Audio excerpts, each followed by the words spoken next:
Alright guys, kamusta kayo? IG Garo here, and this time parallel circuit naman tayo. So assuming ito yung given natin, meron tayong voltage na 300 volts, meron tayong resistor 1 na 10 ohms, resistor 2 20 ohms, and then resistor 3 ay 30 ohms. So kapag ganyang situation guys, tandaan natin na whenever the circuit is parallel, the total voltage is equal to V1, V2, V3, and so on. Kaya patalastas, dito natin yan nakuha guys sa page 46. Vt is equal to V1 is equal to V2 is equal to V3 is equal to V4 and so on, kung ilan pa sila. Constant ang voltage kapag parallel ang connection. Dito yan nakuha sa page 46 ng ating mathematics PAET notes. Check nyo ang ating yellow basket guys, and then go back to the video. Dito nilagay ko na agad na ang V1 ay 300 volts, V2 300 volts, same with V3 na 300 volts din. So ano yung mga dapat hanapin dito? So assuming na ang hahanapin natin ay yung IT, so solve for IT. So kapag solve for IT guys, ito yung gagamitin nating formula. Total voltage divided by the total resistance. So yung total voltage, meron na tayong 300 volts, pero itong total resistance, wala pa kasi tayo niyan. Now, para sa mga nakakaalam na, gagawin nila dito is yung product over sum. Pero guys, patuturo ko muna sa inyo yung mismong merong reciprocal. Okay? So dito guys, ang formula ng pagkuha ng RT kapag naka-parallel ay 1 over RT is equal to 1 over R1 plus 1 over R2 plus 1 over R3. Ibig sabihin yan, kukunin mo yung reciprocal nung mga given. And hanggang 3 lang kasi tatlong resistors lang naman yan. Kung 4, kung 5, gawin mong 1 over R4 plus 1 over R5, ganun.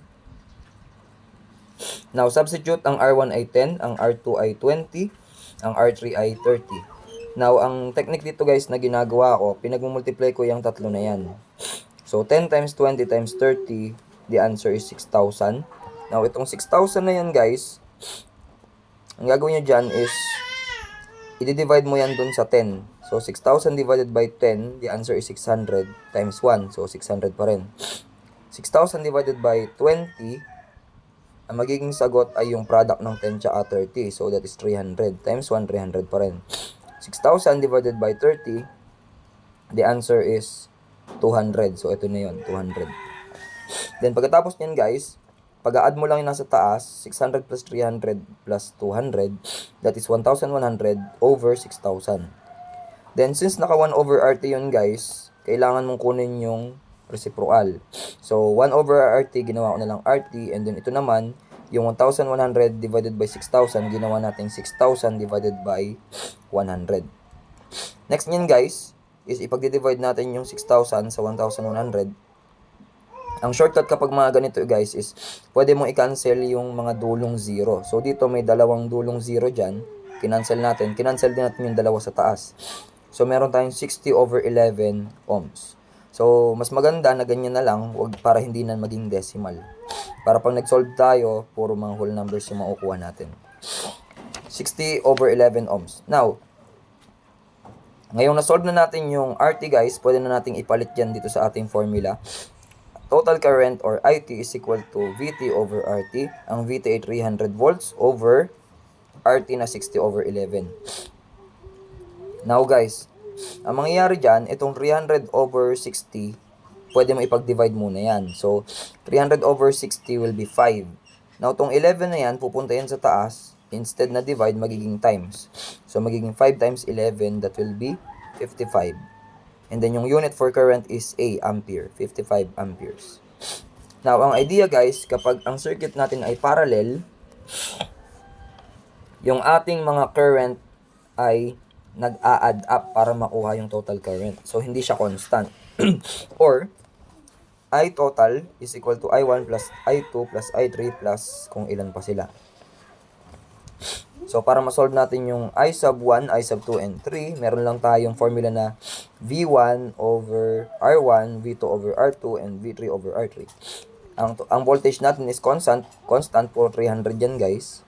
Then yung R1, 10, R2, 20, and then R3, 30. Then, pag-divide mo lang, 300 over 10, the answer is 30 amperes, unit ng current. 300 over 20, the answer is 15 amperes.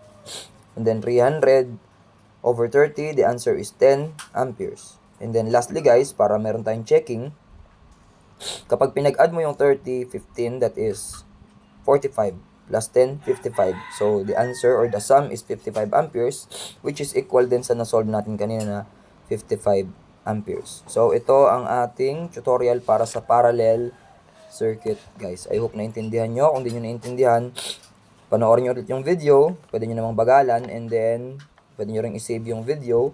Tapos, pwede rin kayong mag-comment sa mga bagay na hindi nyo naintindihan. No? Shout out kay PZXY and kay Kiyo na present habang sinosolve natin ito.